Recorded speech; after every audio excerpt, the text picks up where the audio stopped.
Dear science classes में आप सभी का फिर से स्वागत है। आज की क्लास में बेटा अब हम सीखेंगे फैराडे का द्वितीय नियम। प्रथम नियम कंप्लीट हो चुका है, आज हम देखेंगे द्वितीय नियम।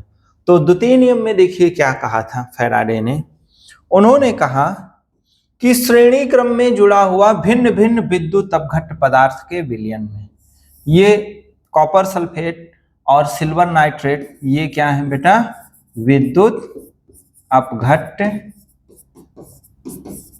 पदार्थ के विलयन है। ठीक है ना। अब ये श्रेणी क्रम में जुड़े हैं, एक दूसरे से विद्युत अपघट्ट पदार्थ के विलयन जुड़े हैं। तो शुरुआत यहां से करेंगे कि द्वितीय नियम में उन्होंने कहा कि श्रेणी क्रम में जुड़े हुए भिन्न भिन्न विद्युत अपघट्ट पदार्थ के विलयन है। अब जब भिन्न भिन्न विद्युत अपघट्ट पदार्थ के विलयन है तो इनमें जब क्या किया जाएगा बेटा, समान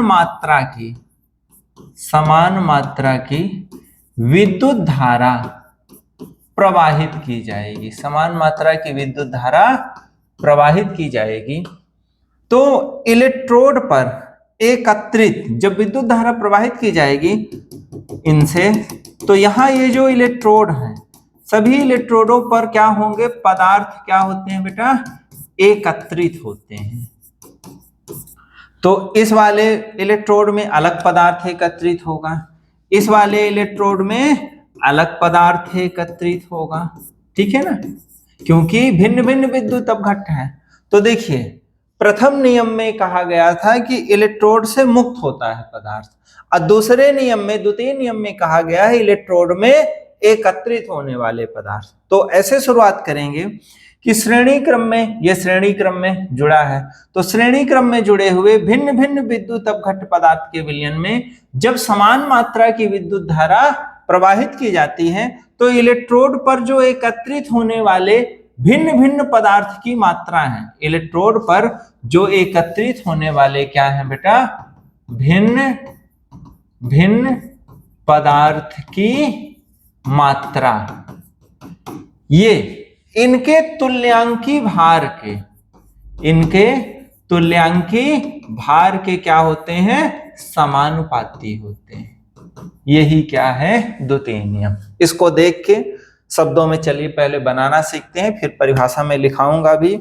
तो आप ध्यान देखिए कहां से शुरुआत करना है कि श्रेणी क्रम में जुड़ा हुआ जो भिन्न भिन्न विद्युत अपघट्ट पदार्थ का विलयन है, जब इसमें क्या किया जाएगा, समान मात्रा की विद्युत धारा प्रवाहित की जाएगी, तो इलेक्ट्रोड पर जो एकत्रित होने वाले भिन्न भिन्न पदार्थ की मात्राएं हैं उनके तुल्यांकी भार के क्या होता है, समानुपाती होता है। जैसे चित्र में अभी समझाया गया।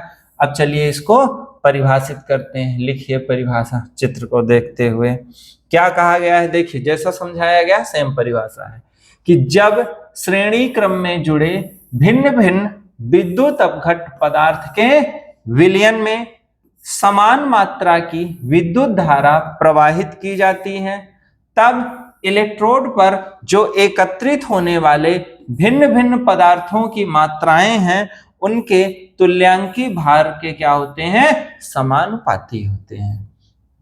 तो अब इलेक्ट्रोड पर जो एकत्रित होने वाला पदार्थ है, पदार्थ की मात्रा को हम किससे दर्शाते हैं, पदार्थ की मात्रा को W से, और जो तुल्यांकी भार है उसको E से दर्शाते हैं, तुल्यांकी भार को E से।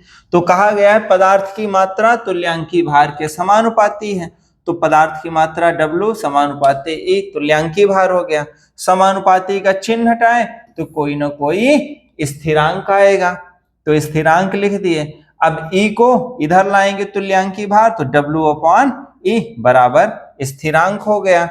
अब यहाँ एक विद्युत अपघट्ट पदार्थ के लिए W है, तो दूसरे के लिए, पहले के लिए W1 तो दूसरे के लिए W2, तुल्यांकी भार पहले के लिए E1 तो दूसरे विद्युत अपघट्ट के लिए E2 हो जाएगा, और ये दोनों क्या होंगे, बराबर रहेंगे। तो W, जैसे ये जो सूत्र है तो इसमें W1/E2 ये किसके बराबर होगा, W2/E2, माने जो पहला विद्युत अपघट्ट पदार्थ है उसमें एकत्रित होने वाले जो पदार्थ की मात्रा है दूसरे विद्युत अपघट्ट पदार्थ में एकत्रित होने वाले पदार्थ की मात्रा की क्या है, बराबर है।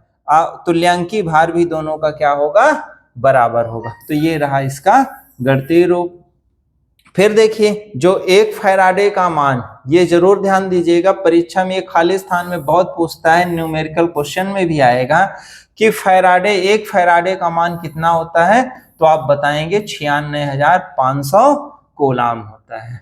तो यहां से बेटा द्वितीय नियम भी फैराडे का कंप्लीट। ये परीक्षा में जब ऐसे आएगा कि फैराडे का नियम क्या है लिखिए, तो फैराडे ने तो 2 नियम सन 1834 में दिया, तो दोनों नियम लिखेंगे।